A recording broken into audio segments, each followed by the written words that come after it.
continue avec un troisième point qui, là, pour le coup, est encore une jurisprudence. Là, celle-là, elle est sur le site, qui concernait... Ah non, elle n'est pas sur le site, mais j'ai eu l'original de la Cour de cassation, mais là encore, celle-là, je n'ai pas pu me la procurer sur le site de la Cour de cassation. C'est vraiment embêtant, cette histoire. Alors, là, cette jurisprudence donc, du 21 septembre concernait donc, une salariée qui avait obtenu 23 jours de télétravail par an à domicile. C'était une responsable marketing et c'était inscrit par avenant sur son contrat de travail. Et donc, il se trouve que pendant plusieurs années, cette dame a utilisé donc, ces 23 jours prévus sur son contrat donc, pour télétravailler. Ça n'a posé aucun problème, ça se passait très bien.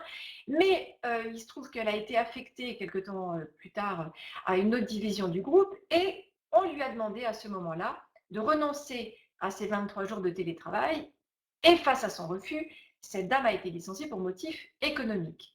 Les raisons invoquées par l'employeur étaient les suivantes: la réorganisation du service et l'existence de graves difficultés économiques affectant la branche à laquelle elle était affectée, supposer que la salariée soit plus disponible pour le site, pour les clients et les équipes dirigées. Et donc, son refus réitéré de renoncer à ces jours télétravaillés devait pour l'employeur être considéré donc comme une justification valable de licenciement pour motif économique. Alors, qu'en pensez-vous?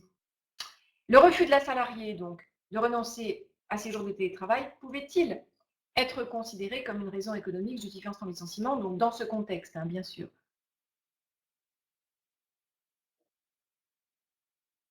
Alors, ça va très vite. Oui. Non, c'est pas une raison économique. Vous avez vu là, vous avez accédé à la décision, Jérôme, d'accord? Oui. Bon, oui, merci pour votre remarque, Jérôme. À voir, c'est peut-être ça, effectivement, mais bon. Catherine. Alors, très simple, hein. Très très simple la réponse de la Cour de cassation. Archi simple, vous allez voir.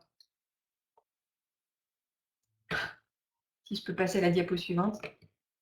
Voilà. Réponse des juges. La société n'établissait pas l'existence d'une menace sur la compétitivité du secteur d'activité du groupe auquel la salariée appartenait, ni l'existence de difficultés économiques de ce secteur d'activité à l'origine de la modification du contrat de travail de la dame. Donc, le licenciement n'était pas justifié. Alors oui, on est d'accord, attention, il faut revenir au contexte spécifique de l'entreprise pour savoir si oui ou non le motif éco pouvait être justifié. Donc attention, là, reprenons bien le contexte et procurez-vous le texte de l'arrêt. Enfin, quoique vous n'aurez pas forcément plus d'infos. Sincèrement, il n'y aura pas plus d'infos que celles qui figurent sur le diaporama. Mais bon, allez voir éventuellement. Mais là, en l'occurrence, je pense qu'il faut quand même comprendre cet arrêt à la lueur précisément du contexte. Hein. Quid si le licenciement était motivé par une faute?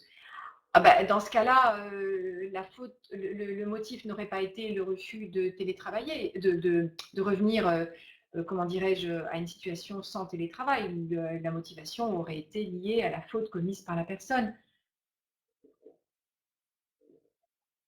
Bah, ici, la question porte sur le fait de savoir si le refus d'une salariée de revenir, mince, oui, saute comme ça, de revenir à une situation de travail sans télétravail, si ce refus peut faire l'objet d'un licenciement pour motif économique, ce motif économique étant justifié par ce que l'employeur faisait valoir, c'est-à-dire des difficultés économiques dans le groupe, justifiant que la personne repasse à temps plein parce que c'était mieux pour les clients, etc., etc. Donc en fait, il y a un peu un cafouillage dans cette affaire quand même. Il y a un peu un cafouillage parce que sur le fond, il est bien clair que le fait pour le salarié de revenir à une situation de télétravail, en soi, enfin, il ne faut pas confondre les deux, on est d'accord. Il y a la situation qu'évoquait une personne parmi vous, effectivement, par rapport notamment aussi à la possibilité donc de revenir sur une situation donc sans télétravail ou pas, comme le prévoit éventuellement l'avenant et dans les conditions prévues par l'avenant ou par un accord éventuel. Donc il y a ça à bien vérifier au préalable. Et puis la situation de l'entreprise. C'est quand même deux choses, à mon avis, qu'il ne faut effectivement pas confondre. Mais il va plus vite que moi là aujourd'hui le diaporama. Je ne sais pas pourquoi il passe, il passe à la page suivante.